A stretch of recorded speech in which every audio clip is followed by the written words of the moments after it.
శ్రీమాత్ర నమః. ఈరోజు మహాశివరాత్రి కదా.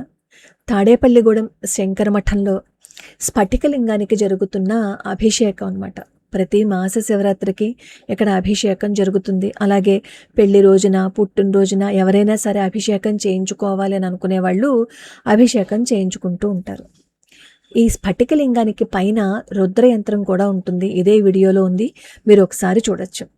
రుద్రయంత్రం కింద ఉన్న స్ఫటికలింగానికి ఒకసారి అభిషేకం చేస్తే 1000 సార్లు చేసిన ఫలితం వస్తుంది అని చెప్తారు. అలాగే ఇక్కడికి ఎంతోమంది ద్రవ్య సమర్పణ చేసి, అమ్మా మాస శివరాత్రికి ముందు ఆ తరువాత మా జీవితం మారిందమ్మా, ఖచ్చితంగా మార్పులు అనేవి మాకు కనిపిస్తున్నాయమ్మా అని చెప్తూ ఉంటారు. అలాగే ఇక్కడ ప్రతి మంగళవారం నవావరణ అర్చన జరుగుతుంది. ఈ నవావరణ అర్చనకి కూడా ఎక్కడెక్కడి నుంచో వస్తూ ఉంటారు. విదేశాల నుంచి కూడా వచ్చి ఇక్కడ పాల్గొన్న వాళ్ళు ఉన్నారు. ఇదివరకు వీడియోస్ చూస్తే మీకు ఆ విషయాలన్నీ అర్థమవుతాయి. ఎంత ప్రయత్నించినా వివాహం కాకపోతే తాళిబొట్టు సమర్పణ చేస్తాము అని అనుకుంటే వివాహం జరుగుతుంది. వెంటనే కొంతమంది మాట్లాడతారు, అదేంటండి తాళిబొట్టు సమర్పణ చేసేయాలా, తాళిబొట్టు సమర్పణ చేస్తేనే వివాహం జరుగుతుందా, పసుపు కొమ్ము వెయ్యకూడదా అని. పరమాచార్య స్వామి వారి దగ్గరికి ఒక కుటుంబం తరచుగా వస్తూ ఉండేదన్నమాట. వేద పండితులని పోషించటం, వేద విద్యార్థులని సంరక్షించటం ఆ కుటుంబం తరచుగా చేస్తూ ఉండేది. తరతరాలు ఎంతో ఆనందంగా సంతోషంగా వస్తూ ఉన్నారు. ఒకసారి ఆ ఇంటి పెద్దకి ఆరోగ్యం బాగుండలేదన్నమాట. ఆ కుటుంబం మహాస్వామి వారి దగ్గరికి వెళ్ళిన ప్రతిసారి మహాస్వామి వారు ఆయన్ని గురించి అడుగుతూ ఉండేవారట. ఎందుకో తెలుసా, తరతరాల నుంచి ఆ కుటుంబం వేద సంరక్షణ, వేద పోషణ చేస్తూ ఉంది. సరే, ఆ కుటుంబంలో అల్లుళ్ళు, కూతుళ్ళు వీళ్ళందరూ వస్తూ ఉంటారు కదా. ఆ కుటుంబంలో ఒక ఆయనకి వివాహం నిశ్చయమైంది. ఇరువైపుల వాళ్ళు మహాస్వామి వారిని దర్శించుకోవటం కోసం వెళ్ళినప్పుడు అక్కడ మహాస్వామి వారు అక్కడ ఉన్న ఆడవారికి చెప్పారట. ఏమనంటే, ప్రతి పౌర్ణమికి కనీసం దేవాలయానికి వెళ్ళడం అలవాటు చేసుకోండి, సౌందర్య లహరిలోని 100 శ్లోకాలు చదవండి, అలాగే తాళిబొట్టులు మీరు తయారు చేయించి ఎవరికైతే కళ్యాణం జరుగుతుందో ఆ కళ్యాణం జరుగుతున్నప్పుడు ఈ బంగారుపు తాళిబొట్టు వేసుకోలేని వాళ్ళు ఉంటారు కదా, వాళ్ళకి తాళిబొట్టుని మీరు సమర్పణ చెయ్యండి అని మహాస్వామి వారు చెప్పారట. నేను 2-3 రోజుల్లో ఆలీలో కూడా చెప్తాను. అంటే తాళిబొట్టు సమర్పణ చేయడము అంటే మనకున్న సొమ్మంతా దోచి పెట్టడం కాదు.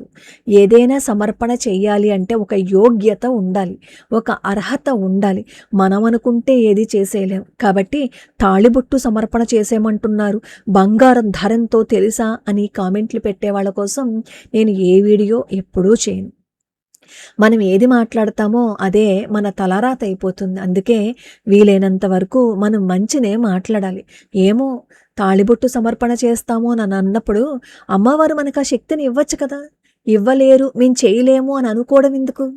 కాబట్టి ఎవరైనా ఈ తాళిని ఎగతాళి చేసి మాట్లాడితే జీవితంలోనే మనం ఎన్నో ఎగతాళులకి గురవ్వాల్సి వస్తుంది. కాబట్టి మనకి తెలియకపోతే మాట్లాడకుండా ఉందాం, కానీ కావాలని అనవసరంగా భగవత్ నింద చెయ్యొద్దు. చేసి పాపాన్ని మూట కట్టుకోవద్దు. భగవత్ నింద చేయటం ఒక పాపమైతే, చేస్తున్న వాళ్ళని ప్రోత్సహించడం, చేస్తున్న వాళ్ళ గురించి అస్తమాను విని మనం కూడా అక్కడికి వెళ్ళి కామెంట్లు పెట్టడం చేస్తే అది కూడా మహాపాపమే.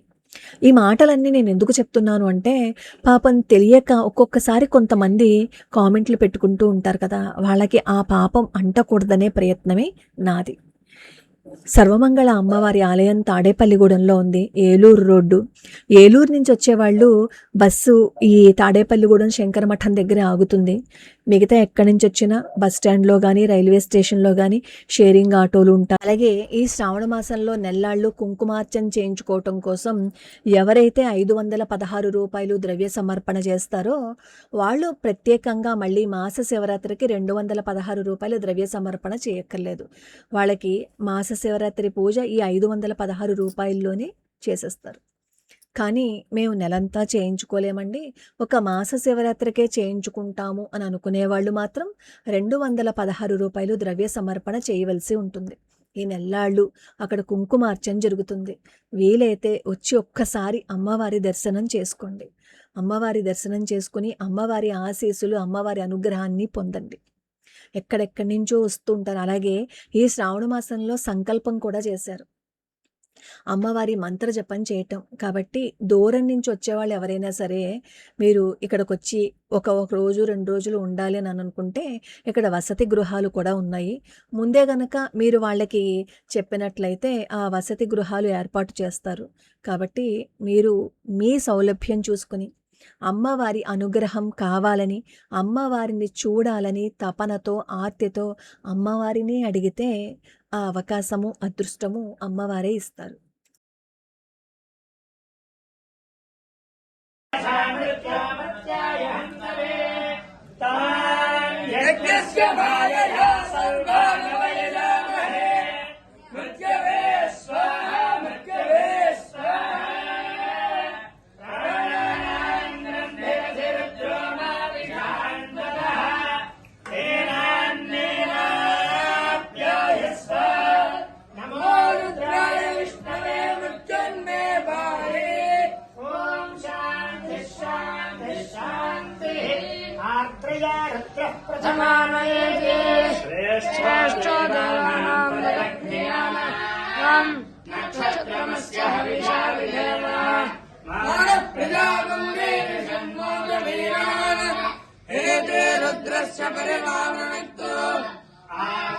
నక్షత్రం శతాకం హవిర్నః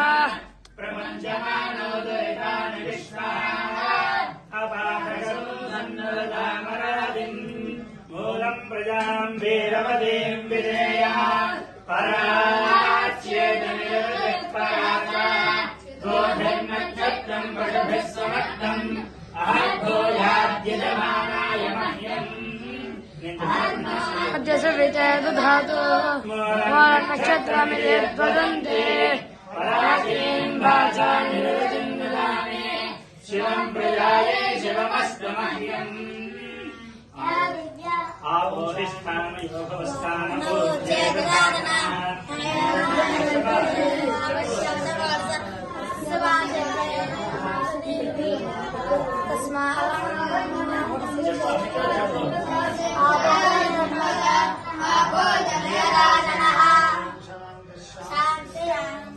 చంద్రమౌళీశ్వర స్వామినే నమో నమః.